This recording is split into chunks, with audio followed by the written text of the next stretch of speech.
আজ আমরা দেখব প্রভুর সেই বাক্য যা লেখা আছে লুক লিখিত সুসমাচার 18 অধ্যায় 9 থেকে 14 পদে। লুক লিখিত সুসমাচার 18 অধ্যায় 9 থেকে 14 পদ। প্রভু তার বাক্যে বলেন, যাহারা আপনাদের উপরে বিশ্বাস রাখিত মনে করিত যে তাহারাই ধার্মিক এবং অন্য সকলকে হেয় জ্ঞান করিত, এমন কয়েকজনকে তিনি এই দৃষ্টান্ত কহিলেন। দুই ব্যক্তি প্রার্থনা করিবার জন্য ধর্মধামে গেল, একজন ফরিসী আর একজন করগ্রাহী। ফরিসী দাঁড়াইয়া আপনা আপনি এইরূপ প্রার্থনা করিল, হে ঈশ্বর, আমি তোমার ধন্যবাদ করি যে আমি অন্য সকল লোকে উপদ্রবী, অন্যায়ী ও ব্যভিচারীদের মতো কিংবা ওই করগ্রাহীর মতো নহি।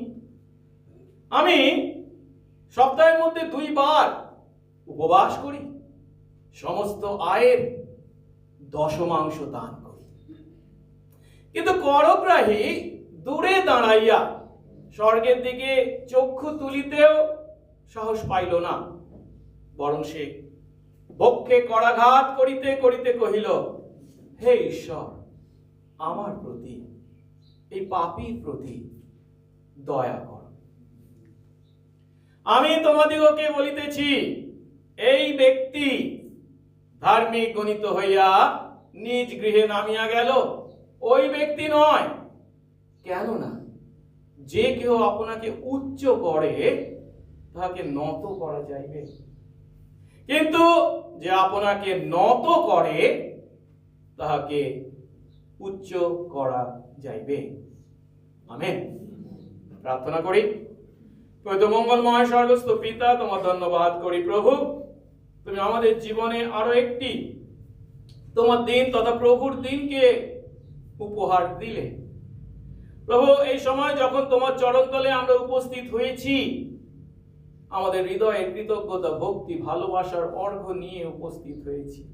কারণ প্রভু, কি যোগ্যতা ছিল আমাদের এই দিন দেখবার, তোমার গৃহে আসবার, তোমার আরাধনা করবার? না প্রভু, আমাদের নিজেদের কোনো যোগ্যতা নয়, সবটাই তোমার অনুগ্রহ।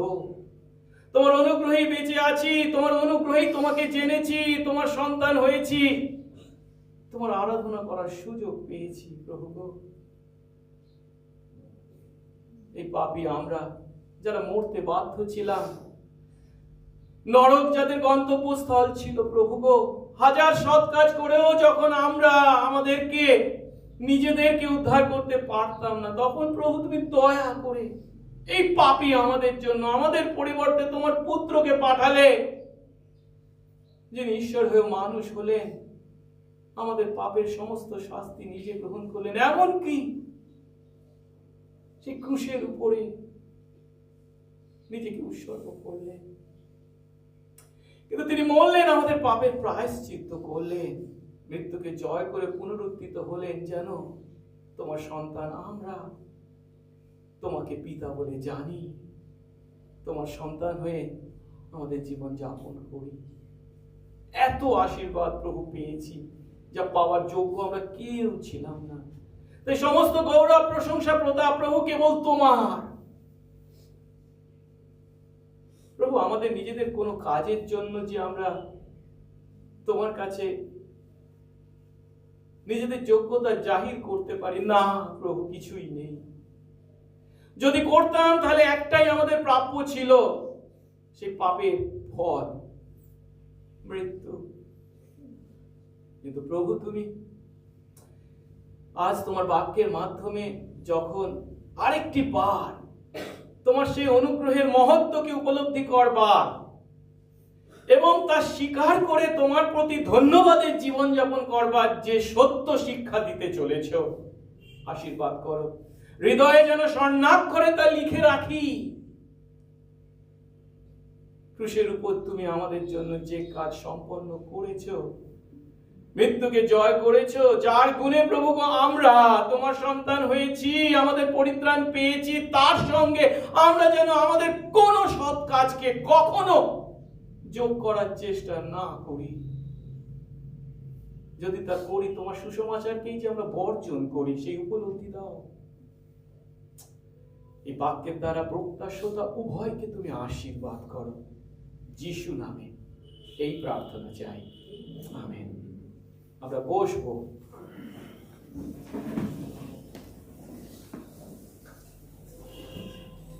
আমি গত সপ্তাহে আপনাদেরকে বলেছি যে এবছর আমি চেষ্টা করব যতদূর সম্ভব সহজ করে আপনাদের কাছে প্রভুর বাক্য নিয়ে উপস্থিত হব, এবং আমাদের বিশ্বাস জীবনের সহজ বিষয় বলে আমরা খুবই মনে করি, কিন্তু তার মধ্যেও যে কত সত্য লুকিয়ে আছে সেগুলি দেখবার এবং উপলব্ধি করবার চেষ্টা করব। আজ আমরা লূক লিখিত সুসমাচার 18 অধ্যায় থেকে যে দৃষ্টান্তটি পাঠ করেছি, অর্থাৎ ফরিসি এবং করগ্রাহীর প্রার্থনা সম্বন্ধে যে দৃষ্টান্তটি আমাদের প্রভু শুনিয়েছিলেন, আজ এই দৃষ্টান্তের 11 পদে আমরা দেখতে পাচ্ছি সেই ফরিসি ধর্মধামে গিয়ে প্রভুর কাছে যখন প্রার্থনা করছেন, তখন তিনি কি বলেছেন? ফরিসি দাঁড়িয়ে নিজে নিজে এইরূপ প্রার্থনা করল। কি প্রার্থনা?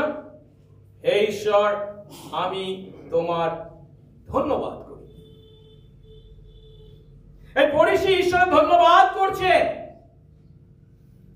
আর আমরা গত বছরের শেষ রবিবারে শিখেছিলাম উপচে পড়া ধন্যবাদের জীবন। বিশ্বাসীর জীবন হচ্ছে ধন্যবাদ জ্ঞাপনের জীবন।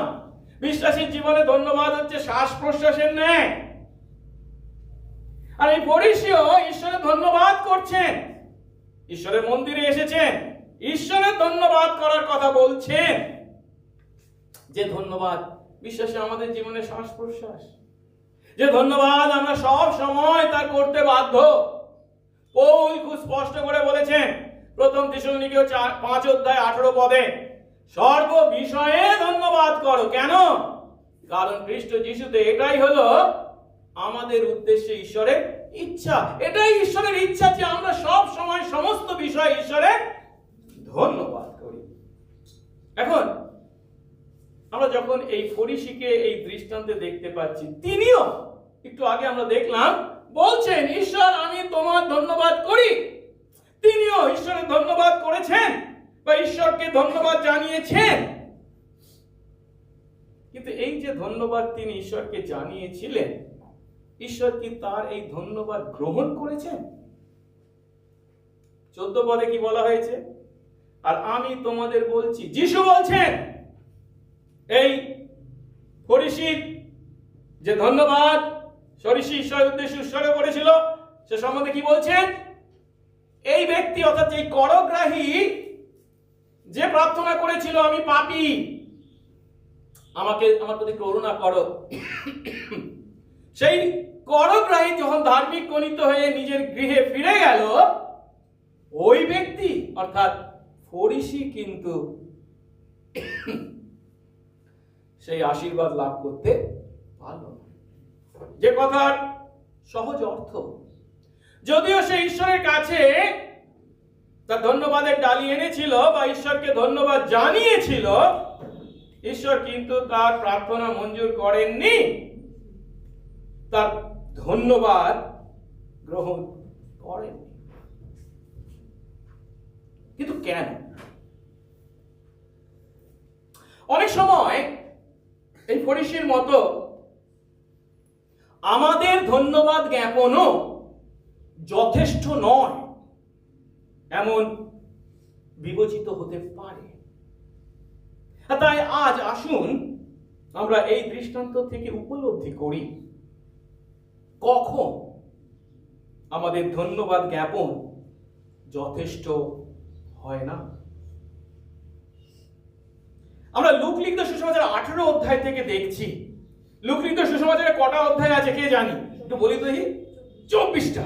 মানে 18তে এসে গেছি মানে কি, আর মাত্র কটা অধ্যায় বাকি আছে, যার অর্থ কি যিশুর জীবনের শেষ প্রান্তে আমরা এসে উপস্থিত হয়েছি। আর কিছুদিন পরে যিশু ক্রুশের উপর মরতে চলেছেন। আর তাই যিশু জানেন যে এই পৃথিবীর মাটিতে আর বেশি কিছু দিন তাকে থাকতে হবে, আর থাকার দিনটা বেশি নয়। আর তাই তিনি এই মাত্র যে কটা দিন বেঁচে আছে, অবশিষ্ট আছে, সেই দিনগুলিতে তিনি তার শিষ্য আমাদেরকে সতর্ক করার বিষয়গুলিকে সুন্দরভাবে ব্যাখ্যা করে দেখাচ্ছেন। আর এই সমস্ত বিষয়গুলির মধ্যে আজকের এই দৃষ্টান্তটিকেও আমরা দেখতে পাচ্ছি, যেখানে তিনি এই ধন্যবাদ সম্পর্কে বা ধন্যবাদ জ্ঞাপন সম্পর্কে ফরিসীদের উদ্দেশ্যে এই দৃষ্টান্তটি শুনিয়েছিলেন। কেন ফরিসীদের উদ্দেশ্যে বলছি? 9 পদে বলা হয়েছে, যারা নিজেদের উপরে বিশ্বাস রাখত, যারা মনে করত যে তারাই ধার্মিক, যারা অন্য সকলকে হেয়জ্ঞান করত, এমন কয়েকজনকে তিনি এই দৃষ্টান্তে শোনালেন।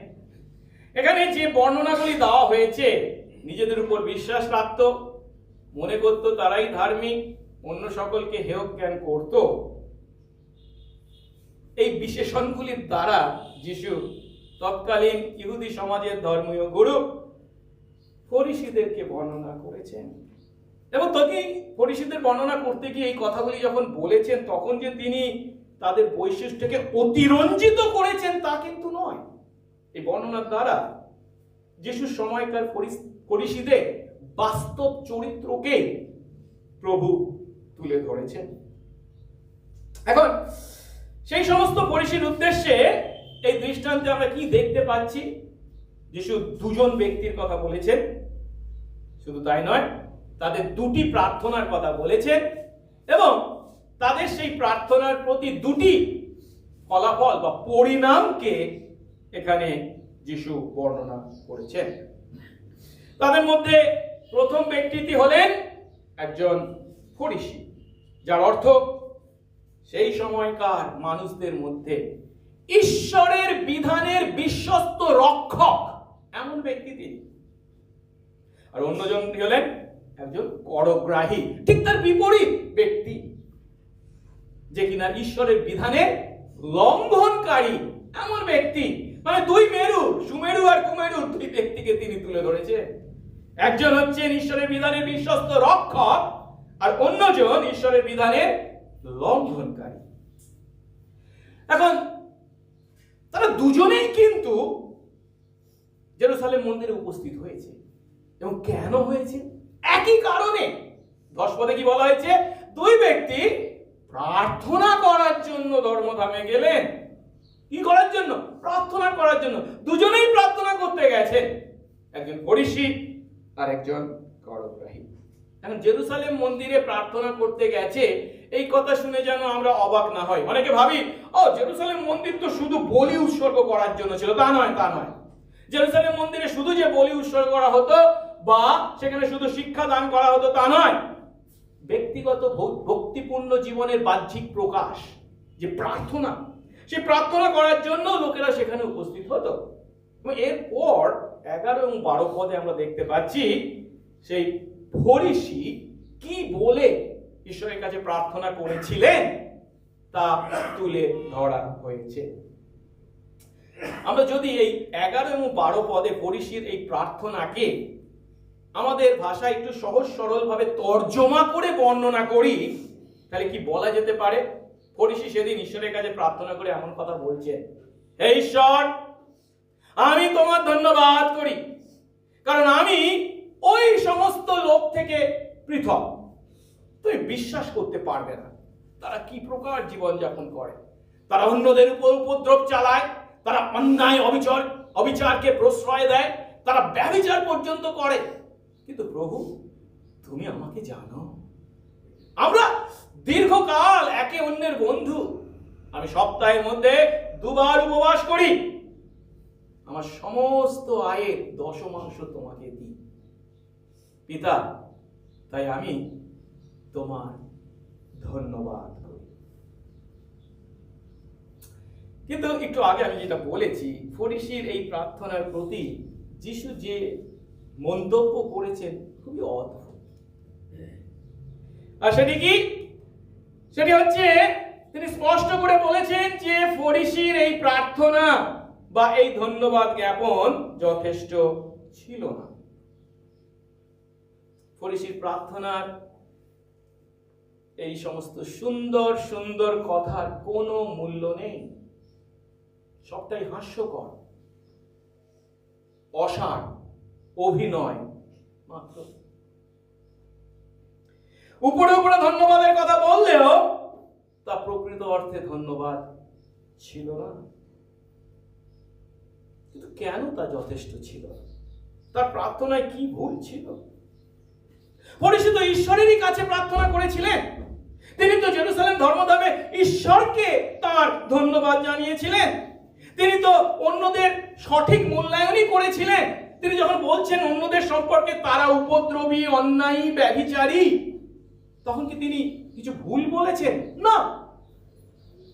আবার তিনি বলছেন তিনি নিজে হচ্ছেন কেমন ব্যক্তি, যিনি সর্বদা বিধান পালনের জীবনযাপন করেছেন, বিশ্বস্ততার পরিচয় দিয়েছেন। তিনি কি নিজের সম্বন্ধে এগুলি মিথ্যা কথা বলছেন? না, তার চিন্তা এগুলো ঠিক। বিধান পালনের অন্যতম বাহ্যিক বিষয় হিসাবে দুটি বিষয়ের কথা তিনি উল্লেখ করেছেন। সপ্তাহে তিনি দুবার উপবাস করেন, সত্যিই তিনি করেন। আর বলেছেন কি তিনি তার সমস্ত আয়ের দশমাংশ প্রভুকে দেন, সত্যি তিনি দেন। না দিয়েও দেওয়ার কথা বলছেন তা নয়। তাই তার এই কথাগুলো যখন আমরা উপরে উপরে শুনি তখন মনে হয় কি তিনি একজন বেশ ভালো মানুষ। আধ্যাত্মিক জীবনের মূল্যায়ন যদি আমরা করতাম, তার এই কথা শুনে তাকে কি এ বা এ প্লাস দিতাম, 90% মার্কস দিতাম। তাহলে প্রশ্ন হলো যিশু কেন তার প্রার্থনাকে যথেষ্ট নয়, তার ধন্যবাদকে যথেষ্ট নয় বললেন? আর এটা উপলব্ধি করা খুবই গুরুত্বপূর্ণ, কারণ আমরাও যখন প্রার্থনা করি আমাদের কোন কোন বিষয়ে সতর্ক হওয়ার প্রয়োজন আছে তা আমাদেরকে উপলব্ধি করতে হবে, তা জেনে প্রার্থনা করতে হবে। না হলে আমরা মুখেই ঈশ্বরের ধন্যবাদ করব, কিন্তু আমাদের সেই ধন্যবাদ ঈশ্বর গ্রহণ করবেন না। আমাদের ধন্যবাদ জ্ঞাপন কখনো যথেষ্ট হবে না। প্রশ্ন, কেন তার এই ধন্যবাদ জ্ঞাপন যথেষ্ট ছিল না? এর উত্তর আমরা 9 পদকে ভিত্তি করে পেতে চেষ্টা করব। প্রথম যে কারণে তার এই ধন্যবাদ যথেষ্ট ছিল না সেটি হলো, যখন আমাদের বিশ্বাসের ভিত্তি আমরা নিজেরা, তখন আমাদের ধন্যবাদ জ্ঞাপন যথেষ্ট হতে পারে না। আমরা যখন নিজেদের উপরে নির্ভর করি, নিজেদেরই আস্থা রাখি, নিজের উপর বিশ্বাস করি, আমি যথেষ্ট ভালো মানুষ, আমি যথেষ্ট উত্তম কাজ করে চলেছি, আমি যথেষ্ট মঙ্গলময়, আরে তাহলে ঈশ্বরকে ধন্যবাদ দিয়ে কি দরকার? নিজেকে তো ধন্যবাদ দে, তুই এই বলে। 9 পদে কি বলা হয়েছে? কাদের উদ্দেশ্যে তিনি এই দৃষ্টান্তটি দিয়েছিলেন? যারা নিজেদের উপরে বিশ্বাস রাখত। সহজ কথায়, নিজেদের উত্তমতার উপর যখন আমরা বিশ্বাস রাখি, আস্থা রাখি, যখন নিজেদের সম্পর্কে আমরা ধারণা করি আমি কত ভালো, কত উত্তম, কত মঙ্গলময়, সমস্ত সৎ ইত্যাদি বিষয়গুলি আমার মধ্যে বর্তমান, সহজ কথায় নিজেদের উত্তমতার বিষয় যখন আমরা অতি নিশ্চিত হয়ে পড়ি, ওভার কনফিডেন্ট হয়ে পড়ি, তখন আমরা কখনো ঈশ্বরকে আমাদের জীবনের জন্য ধন্যবাদ জানাতে পারি না। ফরিসি নিজের উত্তমতায় আস্থা রেখেছিলেন, তাই তিনি এই প্রার্থনা কার কাছে করছেন তা খুব একটা স্পষ্ট নয়। অবশ্যই তিনি জেরুজালেম মন্দিরে তো প্রার্থনা করতে গেছেন। আপনারা বলবেন জেরুজালেম মন্দিরে যদি প্রার্থনা করতে গেছে, কার কাছে প্রার্থনা করেছেন? ঈশ্বরের কাছে। ঠিক কথা, কিন্তু তিনি কেন জেরুজালেম মন্দিরকে বেছে নিয়েছিলেন প্রার্থনা করবার জন্য যদি প্রশ্ন করি, তার উত্তরে যিশু কি বলেন জানেন? মথি 6:5 বলেন, তার শিষ্য আমাদেরকে বলছেন, তোমরা যখন প্রার্থনা করো তখন কপটীদের ন্যায় হয়ো না, এই কপটি মানে ফরিসীদের তিনি নির্দেশ করেছেন। কপটিরা কি করে, ফরিসীরা কি করে? কারণ তারা, সেই কপটিরা বা ফরিসীরা সমাজ গৃহে ও পথের কোণে দাঁড়িয়ে লোক দেখানো প্রার্থনা করতে ভালোবাসে। জেরুসালেমকে বেছে নিয়েছে বা জেরুসালেমে গিয়ে এসে প্রার্থনা করছে কেন? কারণ সেখানে প্রার্থনা করলে আর 5 জন আমাকে দেখতে পাবে, লোক দেখানো প্রার্থনার জন্য। সেখানে ঈশ্বরের কাছে যে সে প্রার্থনা করতে গেছে, আসলে তা নয়। আপনি বলবেন না, কিন্তু তিনি তো বলেছেন কি, হে ঈশ্বর আমি তোমার ধন্যবাদ করি। তিনি ঈশ্বরকেই তো এই প্রার্থনায় সম্বোধন করেছেন, ঠিক কথা। কিন্তু ভিতরে ভিতরে প্রকৃত অর্থে তিনি নিজেই নিজের কাছে প্রার্থনা করেছেন বা নিজেই নিজের সঙ্গে কথা বলেছেন। কেবল শুরুতে একবারের জন্য ঈশ্বরের নাম উল্লেখ করার পর তিনি তার প্রার্থনায় কেবল কার কথা বলেছেন? কেবল নিজের কথা, নিজের ঢাক পিটিয়েছেন। এবার দেখি তো তার প্রার্থনাটাকে 11-12 পদে। ফরিসী দাঁড়িয়ে নিজের সঙ্গে কথা বলছেন, নিজে এই প্রার্থনা করলো কি, হে ঈশ্বর আমি তোমার ধন্যবাদ করিছি। আমি উপদ্রবী অন্যায় ব্যভিচারীদের মতো, কিংবা আমি ওই করগ্রাহীর মতো নই, কিংবা আমি অন্য সকল লোকদের মতো নই। আমি সপ্তাহের মধ্যে 2 বার উপবাস করি, আমি সমস্ত আয়ের 10th দান করি। আমি আমি আমি আর আমি।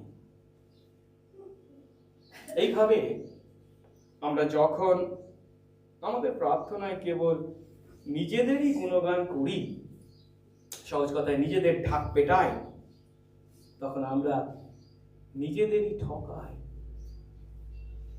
এইভাবে আমাদের প্রার্থনার কেন্দ্রবিন্দু যখন আমরা নিজেরাই,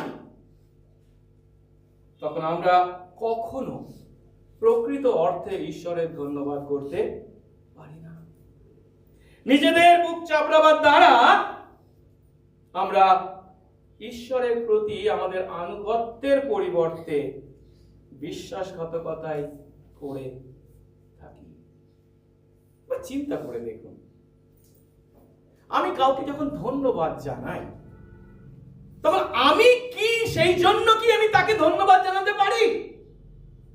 তিনি কে, তিনি কি করেছেন আমার জন্য, তা যদি আমি উপলব্ধি না করি, স্বীকার না করি, তাকে ধন্যবাদ জানানোর কোনো মূল্য আছে? ধরুন আপনি পথে যেতে যেতে, অন্ধকার পথে, সাঁতার জানেন না, কিছু কারণে গ্রামের পথে জলে পড়ে গেছেন, পুকুরে মরতে চলেছিলেন। তখন কেউ এসে আপনাকে জল থেকে তুলে বাঁচিয়েছে। আর আপনি যদি তাকে বলেন আপনাকে ধন্যবাদ, কারণ আমি কিন্তু অন্যদের মতো খুব একটা রোগা পাতলা ছিলাম না, আমি কিন্তু বুদ্ধিমান, তাই আপনি আমাকে বাঁচাতে পেরেছেন, এটাকে ধন্যবাদ জানানো বলে? কিন্তু এই একই ভুল আমরা ঈশ্বরের সামনে আমাদের প্রার্থনায় অনেক সময় করে থাকি। প্রভু আশীর্বাদ করুন, যখন আমরা তার কাছে উপস্থিত হই, তার সামনে উপস্থিত হই, তার প্রতি আমাদের বিশ্বাস, তার প্রতি নির্ভরতা, তার প্রতি আস্থা যেন আমাদের প্রার্থনার বিষয়বস্তু হয়। কারণ তাছাড়া কখনো সেটা বিশ্বাসের প্রার্থনা হতে পারে না। আমি তাকে যদি আস্থা না রাখি, তার কাছে আমরা কি করে আমাদের প্রার্থনা রাখবো, আমাদের ধন্যবাদ জানাবো? আর এই কারণে সেদিন এই ফরিসীর প্রার্থনা, ধন্যবাদকে প্রভু গ্রহণ করেননি। আসলে এবারে দ্বিতীয় কারণটি দেখি, যে কারণে তার এই ধন্যবাদ যথেষ্ট ছিল না। ওই 9 পদেই আমরা পাই, আর সেটি হচ্ছে যখন আমরা নিজেদের ঈশ্বরের সামনে নিজেদেরকে ধার্মিক জ্ঞান করি। ঈশ্বরের সামনে উপস্থিত হয়েছি যদিও, কিন্তু নিজেদেরকে ধার্মিক জ্ঞান করি, প্রতিপন্ন করি, তখন আমাদের সেই ধন্যবাদ জ্ঞাপন যথেষ্ট হতে পারে না। আবার ওই 9 পদ দেখি, 9 পদের দ্বিতীয় অংশে কি বলা হয়েছে? তিনি কাদের উদ্দেশ্যে এই দৃষ্টান্তটি শুনিয়েছিলেন? যারা মনে করত যে তারাই ধার্মিক। একটু আগে আমরা দেখেছিলাম যারা নিজেদের প্রতি আস্থা রাখত, কিন্তু শুধু নিজেদের প্রতি আস্থা রাখাটা এই ফরিসীর সমস্যা ছিল না। আরেকটা সমস্যা আমরা এখানে দেখতে পাচ্ছি, সেটা হচ্ছে কি, তারা মনে করত যে তারাই ধার্মিক। একইভাবে আমরা যখন নিজেদের ধার্মিকতা সম্পর্কে অতি নিশ্চিত, ওভার কনফিডেন্ট হয়ে উঠি, তখন আমাদের ধন্যবাদ জ্ঞাপন কখনো যথেষ্ট হতে পারে না। এখন এই কথা শুনে হয়তো আমাকে কেউ ভুল বুঝতে পারেন, তিনি বলবেন না এটা ঠিক নয়। কেন? কারণ আমরা তো ঈশ্বরকে বিশ্বাস করেছি। যারা বিশ্বাস করে ঈশ্বরের অনুগ্রহে বিশ্বাসের মাধ্যমে আমরা কি হয়েছি? ধার্মিক গণিত হয়েছি। আর ধার্মিক যদি আমরা গণিত হতে পারি, আমরা কি উত্তম ব্যক্তিতে রূপান্তরিত হয়েছি, তাই নয় কি? হ্যাঁ, ঠিক কথা। এখন উত্তম ব্যক্তিতে যদি আমরা রূপান্তরিত হই, আমরা ধার্মিক ব্যক্তি হিসেবে ধার্মিকতার জীবনযাপন করি, এটা কি ভুল? না, নিশ্চয়ই নয়। এখন ধার্মিক ব্যক্তি হিসেবে পরিগণিত হওয়ার মধ্যে বা পক্ষে ফরিসি যে সমস্ত যোগ্যতার কথা এখানে বলেছিল, সে কিছু ভুল বলেছে বা মিথ্যা বলেছে? না। সে সপ্তাহে 2 বার উপবাস করে, ঠিক কথা। সে সমস্ত আয়ের দশমাংশ প্রভুকে দেয়, সেটাও ঠিক কথা। শুধু তাই নয়, এই উপবাস এবং দশমাংশের কথা যখন বলছে, যে ঈশ্বরের বিধান পালনকারী হিসাবে তা সে পূর্ণ করে বা বাধ্যতার জীবনযাপন করে, ঈশ্বরের বাক্যে যতটা চাওয়া হয়েছে তার থেকে সে অনেক বেশি করে। কেন এই কথা বলছি?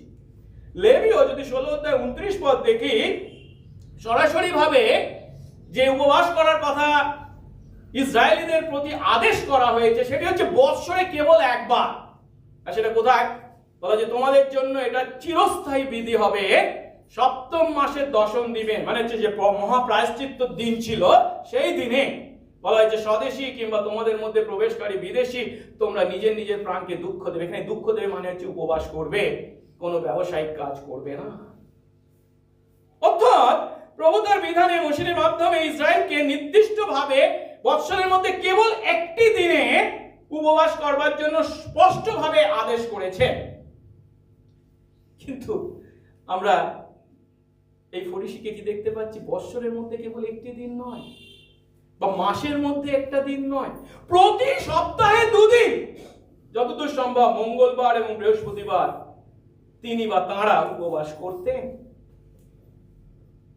দশমাংশের কথা একটু চিন্তা করি। দ্বিতীয় বিবরণ যদি 14:22-23 দেখি, মোশির মাধ্যমে ইসরায়েলকে প্রভু আদেশ করেছেন, তুমি তোমার বীজ থেকে উৎপন্ন যাবতীয় শস্যে বৎসর বৎসর যা তোমার খেতে উৎপন্ন হয় তার দশমাংশকে পৃথক করবে।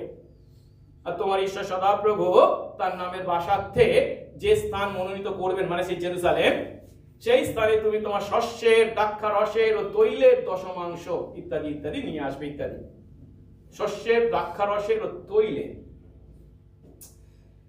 কিন্তু এই ফরিসীদের সম্পর্কে যিশু কি বলেছেন? তারা কি কি দশমাংশ আনত? আমরা যদি লুক 11:42 দেখি, যিশু তাদের বলছেন, হায় ফরিসীরা, তোমাদের ধিক্কার জানাই, কারণ তোমরা পুদিনা, তেজপাতা, সকল প্রকার শাকের পর্যন্ত দশমাংশ দান করে থাকো। একটু আগে আমরা দেখেছিলাম কি কি বলা হয়েছিল? শস্যের, দ্রাক্ষারসের, তৈলের দশমাংশ। আর এরা পুদিনা, তেজপাতা, শাকের দশমাংশ পর্যন্ত দান করে থাকে। কিন্তু সমস্যাটা অন্য জায়গায় ছিল। সেটা যে তারা দান করে এটা খারাপ তা নয়, কিন্তু ন্যায় বিচার ও ঈশ্বর প্রেম তারা উপেক্ষা করত। আর তাই প্রভু বলতে চাইছেন, যেগুলো তোমরা দশমাংশ দিচ্ছ ওই সকল পালন করা, ওগুলো পরিত্যাগ করো না, কিন্তু এগুলোও পালন করা। এই কি?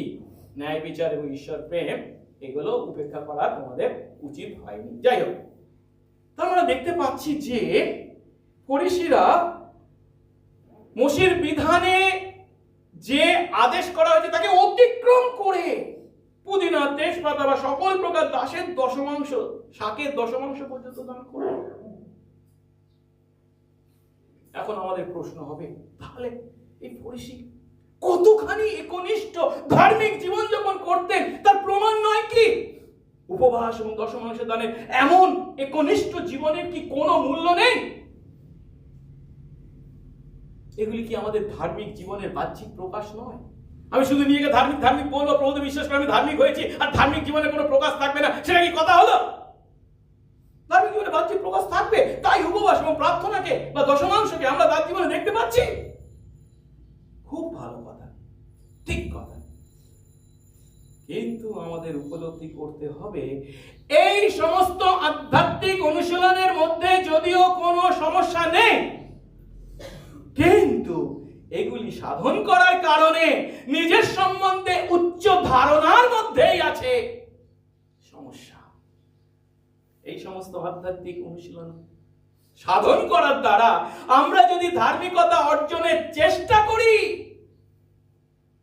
বা আমাদের ধার্মিক জীবনের উৎকর্ষতা জাহির করি, তাহলে বুঝতে হবে প্রকৃত ধার্মিকতা সম্পর্কে এখনো আমরা অজ্ঞ। ও কদিন মন্ডলীতে আসে, আমি বছরের প্রতিদিন এসেছি, ও কত দশমাংশ দেয়, ও তো দেয় না, আমি দিই, ও পাল্লা প্রার্থনা করে, আমি করি, ইত্যাদি ইত্যাদি ইত্যাদি ইত্যাদি। এগুলো করার মধ্যে যে কোনো ভুল আছে তা নয়, খুব ভালো, আরো বেশি করে করব আমরা। কিন্তু এগুলো করার দ্বারা যখন আমরা এই কারণে নিজের সম্পর্কে উচ্চ ধারণা পোষণ করছি বা এগুলো করার দ্বারা আমি আমার ধারণা অর্জন করছি, এই চিন্তা, এই বিশ্বাস আমাদের মনে আমরা গেঁথে তুলছি, তখনই আমরা ভুল করছি। কারণ এগুলি কখনোই আমাদের ধার্মিকতা জাহির করবার বিষয় নয়, এগুলো কখনোই প্রকৃত ধার্মিকতা অর্জনের বিষয় নয়। তাই যিশু কি বলেছিলেন জানেন?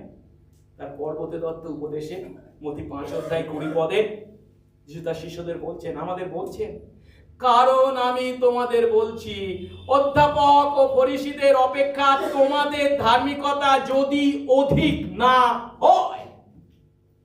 অর্থ কি? যিশু নিজে ফরিসী এবং অধ্যাপকদের ধার্মিকতাকে অস্বীকার করছেন না, স্বীকার করছেন। ফরিসী এবং অধ্যাপকদের ধার্মিকতা আছে, কিন্তু তাতে হবে না। তাদের থেকে তোমাদের ধার্মিকতা, প্রকৃত ধার্মিকতা অধিক হতে হবে। প্রকৃত ধার্মিকতা এবং অধ্যাপক ও ফরিসীদের ধার্মিকতার মধ্যে পার্থক্য আছে। সমস্ত ধার্মিকতা সমান নয়, সবই উত্তম নয়।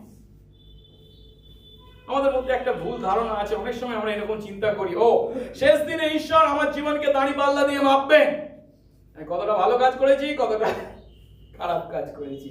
যদি ভালো কাজের পাল্লা বেশি হয়ে যায়, তাহলে তিনি আমাকে তার স্বর্গে ঢুকতে দেবেন। আর যদি খারাপ কাজের পরিমাণ বেশি হয়, তাহলে তিনি আমাকে নরকে পাঠাবেন। আলটিমেটলি আমরা কি বলছি? আমি আমার সৎ কাজের দ্বারা, আমি আমার ধার্মিকতার কাজের দ্বারা, আমি আমার পুণ্যের দ্বারা হয় স্বর্গে যাব, নয় নরকে যাব। তাহলে আর 5টা ধর্মের সঙ্গে খ্রিস্ট ধর্মের কি পার্থক্য? সবাই ওই একই কথা বলবে, কর্মের বলে থাকে। একজন অন্যজনের তুলনায় কম সংখ্যায় মারাত্মক পাপ করেছে,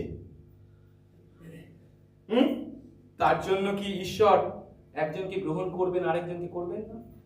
কিংবা একজন অন্যজনের তুলনায় আরো খুঁটিনাটি ভাবে ঈশ্বরের বাক্যের বা বিধানের বাধ্য হয়েছে, তাই তিনি একজনকে গ্রহণ করবেন, আরেকজনকে গ্রহণ করবেন না? আমরা যদি বিধান পালনের দ্বারা নিজেদেরকে ধার্মিক প্রতিপন্ন করতে চাই, তাহলে কি স্ট্যান্ডার্ডটা জানেন? মানদণ্ডটা কি জানেন? না, ভালো, বিধান পালনের দ্বারা তোমরা ধার্মিকতা অর্জন করতে পারো, কিন্তু স্ট্যান্ডার্ড হলো তোমাকে নিখুঁতভাবে তা পালন করতে হবে।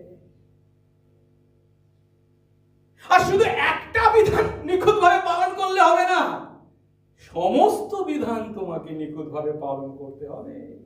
এই সমস্যায় গালাতীয় মণ্ডলীর বিশ্বাসীদের মধ্যে দেখা দিয়েছিল। গালাতীয় 5:3 পৌল তাদেরকে বলছে, যে কোনো মানুষ তকছেদ প্রাপ্ত হয়, তাকে আমি পুনরায় এই সাক্ষ্য দিচ্ছি যে সে ঋণ শোধের ন্যায় সমস্ত বিধান পালন করতে বাধ্য। কি সমস্যাটা হয়েছিল? তারা পৌলের প্রচারের দ্বারা সুসমাচারে বিশ্বাস করেছিল। তার মানে কি? যিশুতে বিশ্বাসের মাধ্যমে ঈশ্বরের অনুগ্রহে তারা পরিত্রাণ পেয়েছে, এই বিশ্বাসে তারা ছিল স্থির।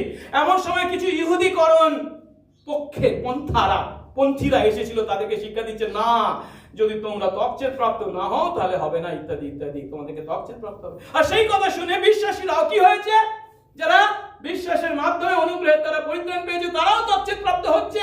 আর পৌল এসে যখন যা দেখছেন তিনি বলছেন কি, ও তাহলে শুধু তকছেদের বিধান পালন করতে হবে না, তোমরা যদি বিধান পালন করে লাভ করতে চাও কি করো, সমস্ত বিধান তোমরা পালন করতে বাধ্য। আর সত্য কি আমরা সবাই জানি, কোন পাপী নিখুঁতভাবে ঈশ্বরের বিধান পালন করতে পারে না। তাই ঈশ্বরের দৃষ্টিতে ধার্মিক গণিত হওয়ার একমাত্র উপায়টা কি, ঈশ্বরের সামনে আসা, নিজের পাপময়তা স্বীকার করা, ঈশ্বরের সামনে ধার্মিকতা অর্জনে নিজের অক্ষমতাকে স্বীকার করা, নিজের পাপময়তাকে স্বীকার করা এবং সেই ধার্মিকতা অর্জনে নিজের অক্ষমতাকে স্বীকার করা, এবং সেই ধার্মিকতা লাভের জন্য কেবল একমাত্র বিষয় ঈশ্বরের করুণা, তার অনুগ্রহে আস্থা রাখা। সেই ফরিসি এই সত্য উপলব্ধি করতে ব্যর্থ হয়েছিলেন, তাই তিনি তার আত্মধার্মিকতার বড়াই করেছিলেন। কিন্তু দুঃখের বিষয় হলো আমরাও অনেক সময় সেই ফরিসির মতো নিজেদের ধার্মিকতা সম্বন্ধে উচ্চ ধারণা পোষণ করতে শুরু করি, নিজেদের সেই ধার্মিকতা সম্বন্ধে অতি নিশ্চিত হয়ে উঠি। যখন আমরা তা করি তখন আসলে আমরা ঈশ্বরের বাক্যের সত্যের আয়নায় নিজেদেরকে দেখতে ভুলে যাই। ঈশ্বরের বাক্যের আয়নায় যখন আমরা নিজেদের চেহারাটাকে দেখি, কি দেখতে পাই, ঈশ্বরের বাক্য কি বলে, যিশায়া 64 অধ্যায় 6 পদ, তোমরা তো সকলে অসুচি ব্যক্তির সদৃশ হয়েছে।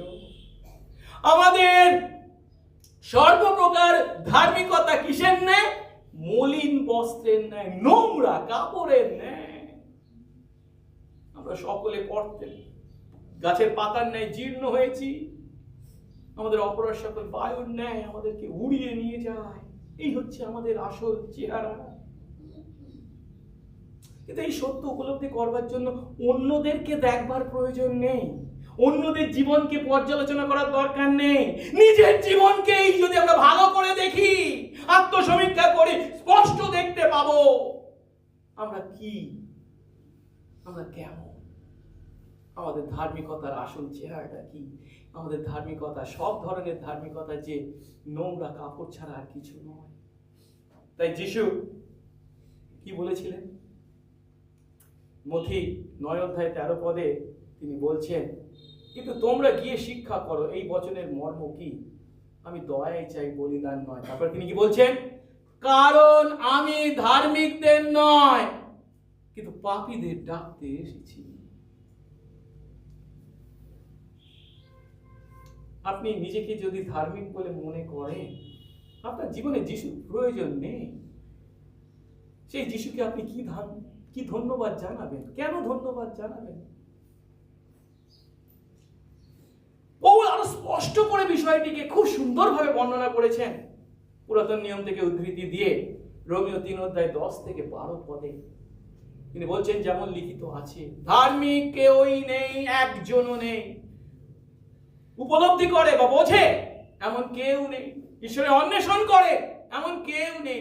সকলেই বিপথে গেছে, তারা সকলে একসঙ্গে অকর্মণ্য হয়েছে, সৎকর্ম করে এমন কেউই নেই, একজনও নেই। এ কথার অর্থ কি? এ কথার সহজ অর্থ হচ্ছে আমরা সবাই সমান। ক্রুশের নিচের মাটি হচ্ছে সমতল, সেখানে কোনো স্টেপ নেই, সেখানে কোনো ধাপ নেই। ও নিচের ধাপে আছে, আমি উপরের ধাপে আছি, এমন কথা যেন আমরা চিন্তা না করি। আমাদের প্রত্যেকের জীবনে আমাদের প্রভুর ক্ষমা প্রয়োজন। তাই আমরা মণ্ডলীতে কেন আসি? আমরা মণ্ডলীতে এসে আমাদের আধ্যাত্মিক অনুশীলন বা ধার্মিকতা জাহির করতে আসি কি না, তার পরিবর্তে যা পাওয়ার যোগ্যতা আমাদের কারোর ছিল না, যা তিনি তার অনুগ্রহে বিনামূল্যে আমাদেরকে দিয়েছেন, তার জন্য তার ধন্যবাদ করি। কিন্তু তার জন্য সবার আগে প্রয়োজন কি? নিজেদের অক্ষমতা, অযোগ্যতা, পাপ, অপরাধ স্বীকার করা। কিন্তু এই ফরিসির প্রার্থনাকে যদি আমরা ভালো করে দেখি, এই প্রার্থনায় এই কাজ করতে, নিজের অক্ষমতা, অযোগ্যতা বা পাপ অপরাধ স্বীকার করার কাজে ফরিসি সম্পূর্ণভাবে ব্যর্থ হয়েছে। তাই প্রার্থনায় সে একবারের জন্য নিজের পাপ স্বীকার করেননি। তার পাপের জন্য ঈশ্বরের কাছে ক্ষমা তিনি চাননি। এটা কি সম্ভব? ফরিসি যদি উপলব্ধি করতো সে কার সামনে উপস্থিত হয়েছে, ঈশ্বরের সামনে, যিনি পবিত্রদের মধ্যে পবিত্রতম, তার সামনে আপনি যতই ধার্মিক বলে নিজেকে মনে করেন যদি উপস্থিত হন, তার সামনে আপনার ধার্মিকতা হচ্ছে কি নোংরা কাপড়ের ন্যায়। আপনি সেখানে আপনার নিজের ধার্মিকতার বড়াই করতে পারেন। যদি তার সেই উপলব্ধি হতো যে কার সামনে তিনি উপস্থিত হয়েছেন, তিনি কতখানি পবিত্র, তার পবিত্রতার সামনে তার কিছুই টেকে না।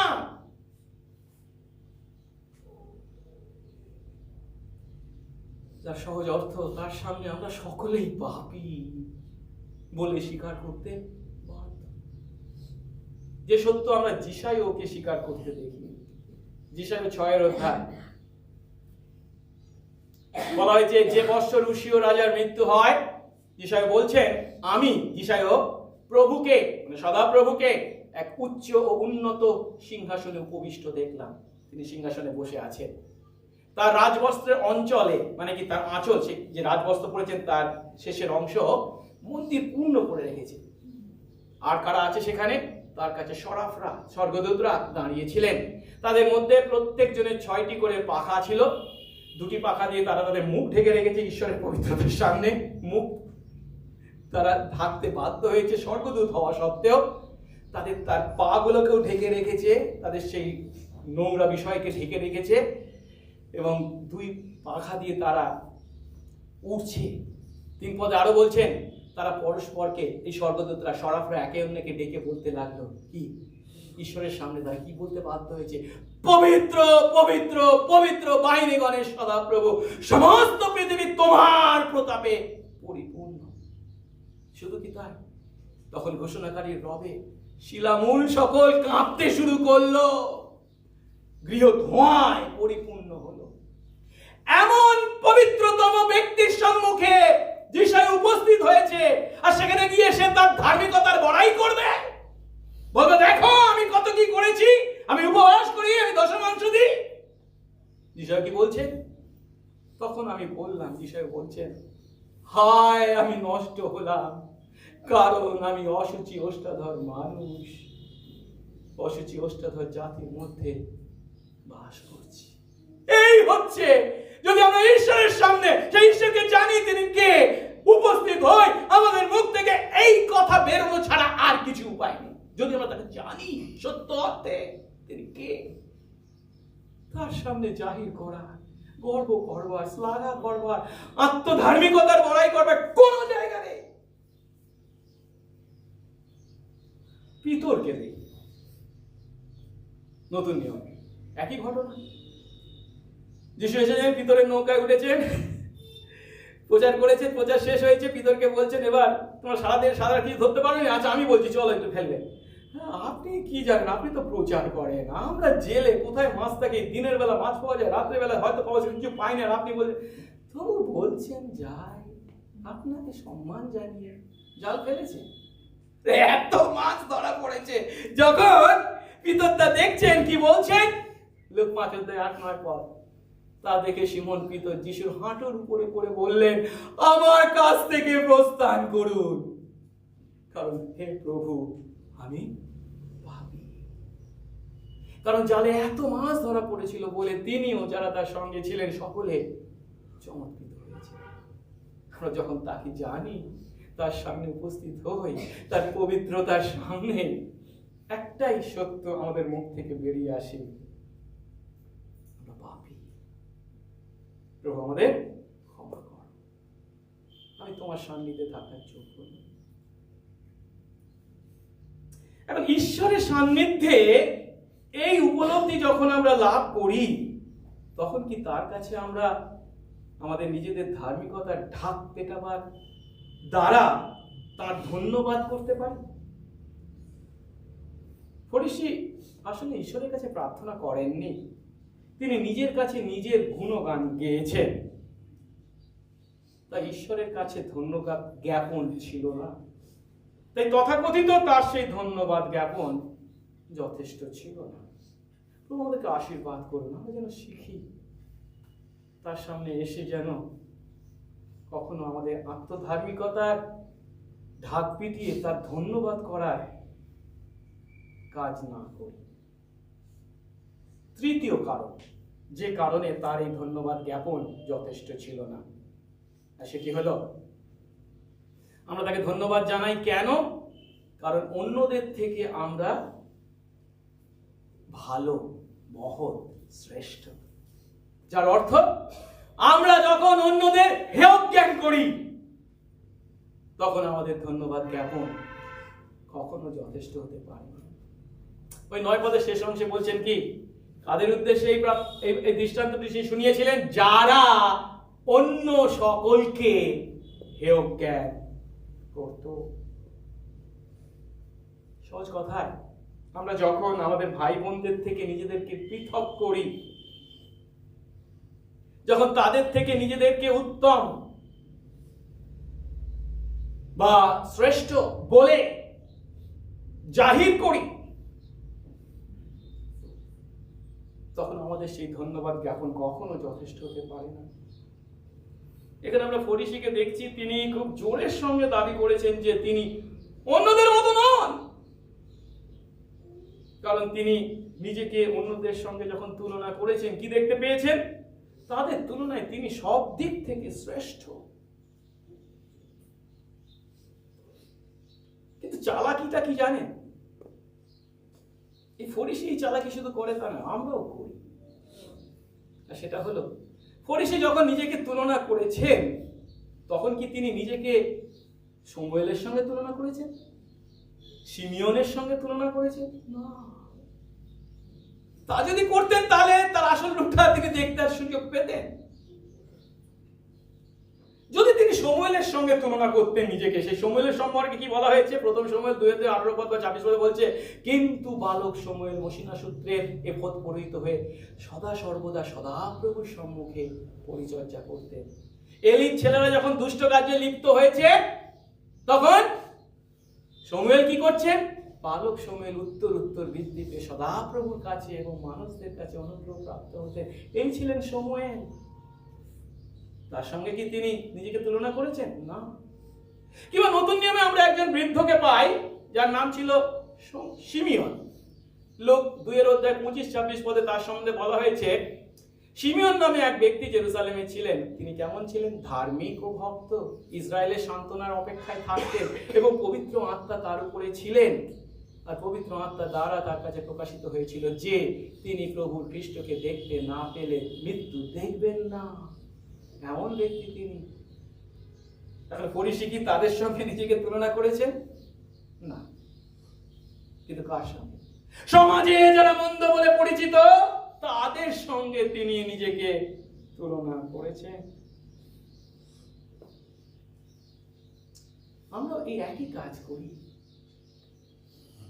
অনেক সময় আমার একটু কষ্ট হয় যখন অনেককে এমন প্রার্থনা করতে দেখি, প্রভু যখন সকলে জগতের আনন্দে মত্ত হয়েছে তখন আমরাও তোমার কাছে এসেছি তোমার ধন্যবাদ প্রশংসা করবার জন্য।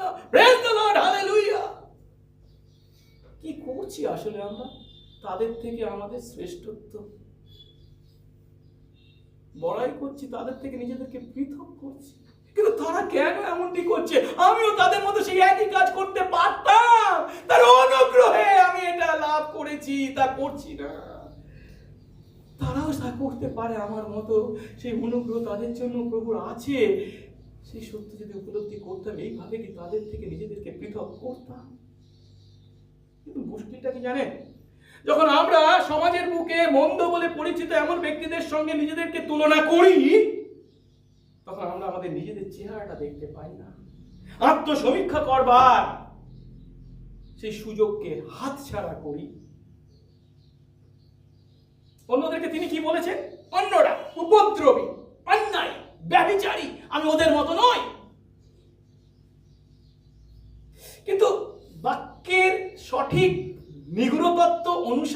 যদি এনার জীবনকে আমরা মাপি তাহলে কি বলতে পারি? তিনি যে কথাগুলো বলছেন তার মাধ্যমে খুবই স্পষ্ট কি তিনি নিজের গুণকীর্তন করছেন। নিজের গুণকীর্তন করা মানে কি ঈশ্বরের গৌরব তিনি চুরি করছেন, তাহলে কি তিনিও চোর, তিনিও উপদ্রবী। তিনি অন্যদেরকে বলছেন কি অন্যায়। তিনি তার নিজের জীবনের আশীর্বাদকে ব্যবসায়িক দৃষ্টিকোণ থেকে দেখছেন। এটা কি সঠিক কাজ? অন্যায়ের কাজ।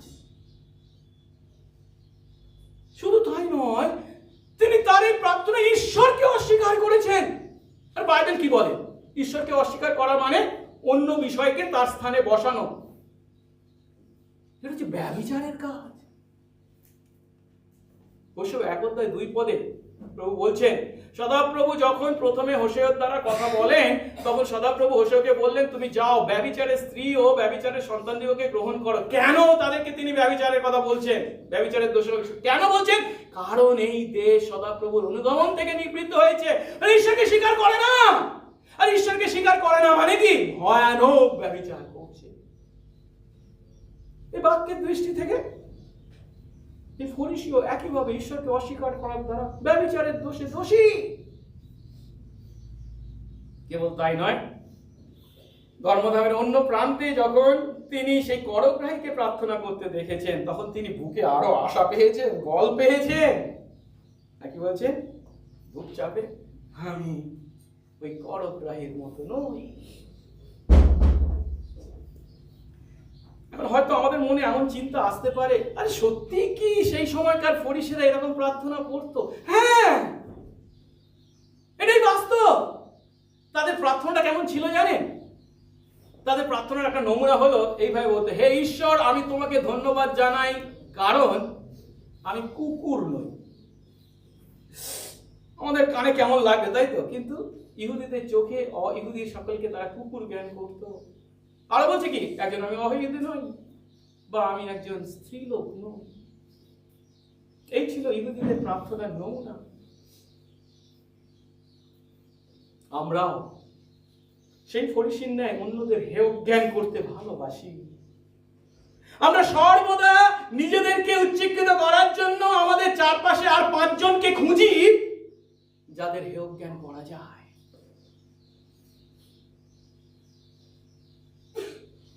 তাই আমরা আমাদের কথায়, আমাদের কাজে, আমাদের ব্যবহারে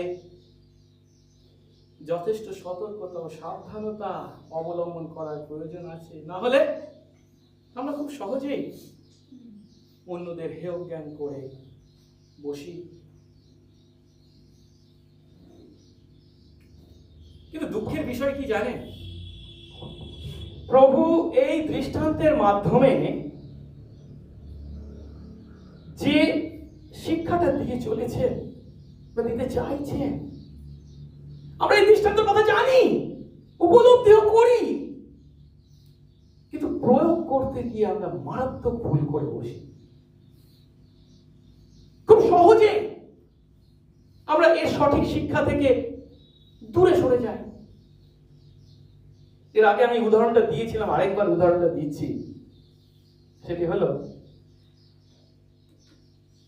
মন্ডলী সানডে স্কুলে দিদিমণি তার ছাত্রছাত্রীদেরকে এই দৃষ্টান্তকে ভিত্তি করে শিক্ষা দিচ্ছেন। কি শিক্ষা? তার সেই শিক্ষা অনুসারে এই ফরিসী ছিল একটা ঘৃণ্য জঘন্য ব্যক্তি,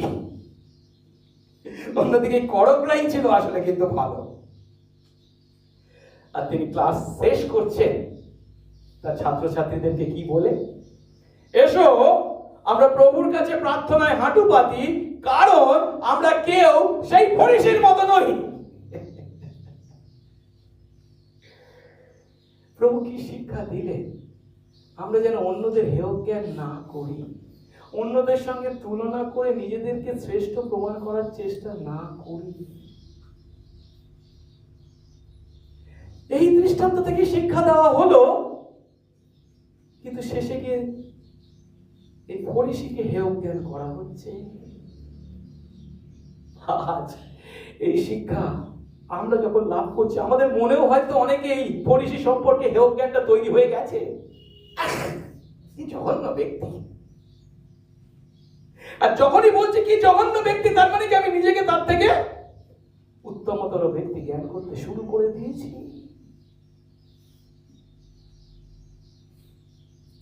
আমরা কত সহজে সঠিক শিক্ষা থেকে দূরে সরে যাই।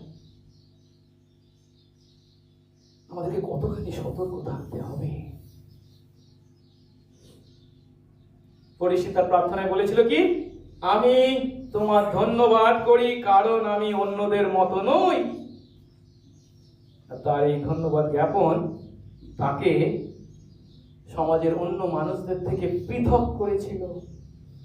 কিন্তু একটা বিষয় সবসময় মাথায় রাখবেন, যে ধর্ম আমাদের ভাই বোনদের থেকে আমাদের বিচ্ছিন্ন করে তা খুবই মারাত্মক বিষয়। আরেকবার বলছি, যে ধর্ম আমাদের ভাই বোনদের থেকে আমাদের বিচ্ছিন্ন করে তা খুবই মারাত্মক বিষয়। প্রকৃত ধর্ম আমাদের ভাই বোনদের থেকে আমাদের বিচ্ছিন্ন করে না, কিন্তু তাদের সঙ্গে আমাদের ঐক্যবদ্ধ করে। এই কারণেই যিশু তার পর্বতে তত্ত্ব উপদেশে কি বলেছিলেন জানেন?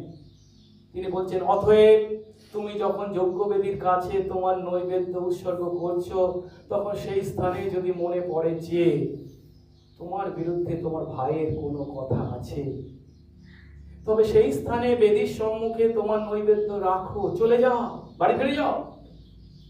প্রথমে তোমার ভাইয়ের সঙ্গে সম্মিলিত হও, পরে এসে তোমার নৈবেদ্য উৎসর্গ করো। প্রভু আশীর্বাদ করুন। এই শিক্ষাগুলোকে শুধু জানার জন্য, মাথায় রাখার জন্য নয়, আমাদের ব্যবহারিক জীবনে প্রয়োগ করি। ঈশ্বরের আশীর্বাদ ধন্য, তাহার অনুগ্রহে পাপ থেকে পরিত্রাণ প্রাপ্ত সন্তান আমরা। নিজেদের কোনো গুণে নয়, নিজেদের কোনো যোগ্যতায় নয় বা সৎ কাজের দ্বারা এই আশীর্বাদ লাভ করিনি। তা যদি স্বীকার করি, নত নম্র হতে যেন আমরা কখনো দ্বিধাগ্রস্ত না হই।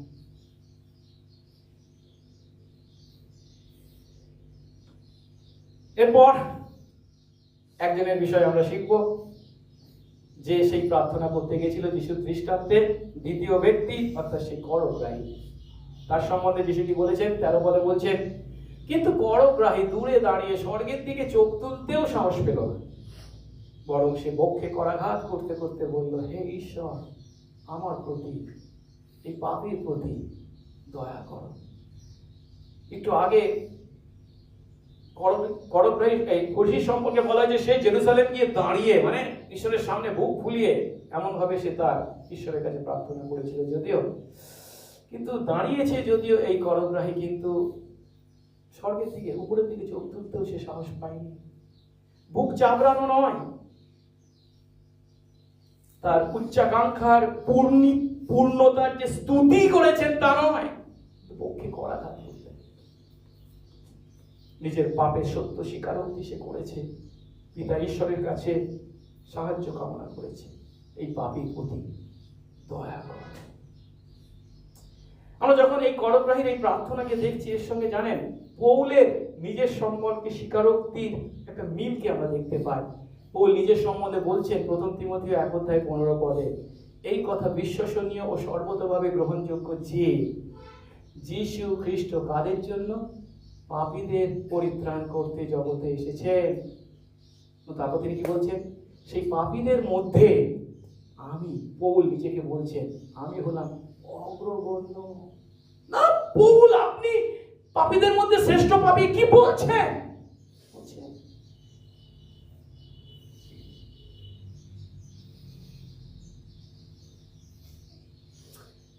তাই আসুন এই দৃষ্টান্তে কি বলে যিশু শেষ করেছেন আরেকবার দেখি। এই করগ্রাহী প্রার্থনার প্রতি প্রভু বলছেন, আমি তোমাদের বলছি, এই ব্যক্তি অর্থাৎ এই করগ্রাহী তার প্রার্থনার উত্তর পেয়ে আমার প্রতি দয়া করুন বলেছে, তো প্রভুর দয়া লাভ করে ধার্মিক গণিত হয়ে নিজ গৃহে ফিরে গেল। কারণ কি? প্রভুর অনুগ্রহেই আমরা ধার্মিক গণিত হই। কিন্তু ওই ব্যক্তি অর্থাৎ ফরিসী নয়, কারণ যে কেউ নিজেকে উচ্চ করে তাকে নত করা যাবে, যে নিজেকে নত করে তাকে উচ্চ করা যাবে। আসুন এই দৃষ্টান্তের মাধ্যমে প্রভু যে শিক্ষাটা খুব স্পষ্ট ভাবে দিচ্ছেন আমাদেরকে, সেটাকে যেন আঁকড়ে ধরি আমরা। পাপ থেকে পরিত্রাণের জন্য কেবল খ্রিস্টের সেই আস্থা রাখি কি না, ঈশ্বরের সামনে আমাদের ধার্মিক গণিত করতে যীশু খ্রিস্ট আমাদের সমস্ত পাপের দেনা শোধ করেছেন এবং মৃত্যুকে জয় করে পুনরুত্থিত হয়েছেন। মানে আমাদের পাপ থেকে পরিত্রাণের জন্য যা কিছু করার ছিল সম্পূর্ণভাবে কে করেছেন? যীশু করেছেন। কিন্তু আমরা যখনই এর সঙ্গে আমাদের সৎ কাজকে যোগ করার চেষ্টা করি, না তবুও আমি তো এই করেছি, ওই করেছি, সেই করেছি। এখানে যেমন সেই ফরিসি বলেছিল, আমার উপবাস, আমার দশমাংশ ইত্যাদি। যখনই আমরা আমাদের সৎ কাজকে এর সঙ্গে, যিশু যা করেছেন তার সঙ্গে আমাদের সৎ কাজকে যোগ করার চেষ্টা করি, তখনই আমরা সুসমাচারের সত্যকে বর্জন করি। সহজ কথায়, কেবল খ্রিস্টই আমাদেরকে ধার্মিক গণিত করেন।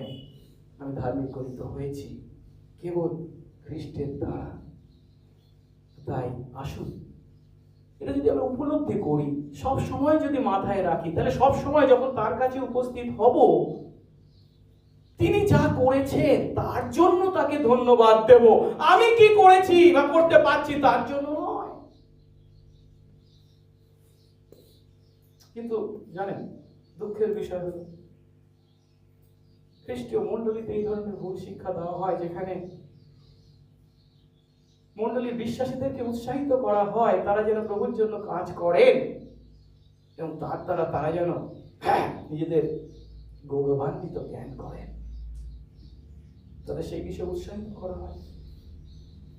না, আমরা সৎ কাজ করি বা প্রভুর জন্য কাজ করি আমাদের গৌরবের জন্য নয়। প্রভু পরিষ্কার ভাবে বলছেন, তোমাদের সৎ কাজ থেকে তারা সমস্ত পিতার গৌরব করবে। আমরা করছি আমাদের ধার্মিকতা অর্জনের জন্য, ধার্মিকতা জাহির করার জন্য না। ঈশ্বরের অনুগ্রহে যে পরিত্রাণ পেয়েছি তাই আমরা করি, কিছু প্রমাণ করবার জন্য নয়, কিছু লাভ করবার জন্য না। আমরা করতে বাধ্য, তাই করি, এর জাহির করার কোনো প্রয়োজন নেই। তাই আসুন নিজের উপর বিশ্বাসের পরিবর্তে কেবল খ্রিস্টে সম্পূর্ণ আস্থা স্থাপন করি। আত্মধার্মিকতার গর্ব করার পরিবর্তে ঈশ্বরের অনুগ্রহে যে ধার্মিকতা আমরা লাভ করেছি তার জন্য কার? ঈশ্বরের গৌরব করি এবং অন্যদের হেয় জ্ঞান করার পরিবর্তে আমাদের ভাই বোনদের সঙ্গে সম্মিলিত হই, তাদেরকে ভালোবাসি, তাদের জন্য প্রার্থনা করি, তাদের হয়ে প্রভুর কাছে ধন্যবাদের ডালি আনি। আর তা যদি আমরা করি, আমাদের জীবন, আমাদের প্রার্থনা তার কাছে অবশ্যই গ্রাহ্য হবে। আসুন প্রার্থনা করি। পবিত্র মঙ্গলময় স্বর্গস্থ পিতা, তোমার ধন্যবাদ করি প্রভু। আমরাও সেই ফরিসির ন্যায় অনেক সময় তোমার ধন্যবাদ করার কথা আমাদের প্রার্থনায় উল্লেখ করে থাকি, কিন্তু ভুল করে সেই ফরিসির ন্যায় আমরাও আমাদের নিজেদেরই গুণগান করে থাকি। প্রভু, আমরা কার সামনে উপস্থিত হয়েছি, তিনি কে আর আমরা কি, সেই সত্য উপলব্ধি দাও প্রভু। যিশাইও যেমন অসুচি অষ্টাধর মানুষ বলে নিজের পরিচয় দিয়েছিলেন, পিতর যেমন তোমার সম্মুখে স্বীকার করেছিলেন, আমি পাপী, আমি তোমার সামনে থাকার যোগ্য নই, আমার কাছ থেকে প্রস্থান করো। প্রভু, তোমার সামনে যখন আমরা উপস্থিত হই, তোমার প্রতি সেই সম্ভ্রম আমাদের হৃদয়ে জাগাও, যা ঈশ্বর জ্ঞানের সূচনা মাত্র। এবং সেই জ্ঞানে এবং সেই বুদ্ধিতে আমরা যেন তোমার গৌরবার্থে জীবন যাপন করি প্রতিটা দিন, তোমার প্রতিটা মুহূর্তে। যখন আমাদের জীবন হবে প্রতিটি বিষয়ের জন্য তোমার প্রতি আমাদের ধন্যবাদ জ্ঞাপনে। তুমি যা করেছো এবং তুমি যা, সেই অর্থ উপলব্ধিতে দয়া করো, সঙ্গে সঙ্গে থাকো। বিশেষ করে প্রভু, আমরা অনেক সময় ভুল করে অন্যদেরকে হেয় জ্ঞান করার দ্বারা নিজেদেরকে তোমার দৃষ্টিতে গ্রাহ্য করবার চেষ্টা করি। ও প্রভু, ক্ষমা করো, দয়া করো। আমরাও যেন পৌলের ন্যায় সেই একই স্বীকারোক্তি করতে পারি, সেই পাপীদের মধ্যে আমি অগ্রগণ্য, কিন্তু তোমার অনুগ্রহে তোমার সন্তান হয়েছি। হাত ধরে নিয়ে চলো তোমার এই গৌরবার্থে, যিশু নামে এই প্রার্থনা চাই। আমেন।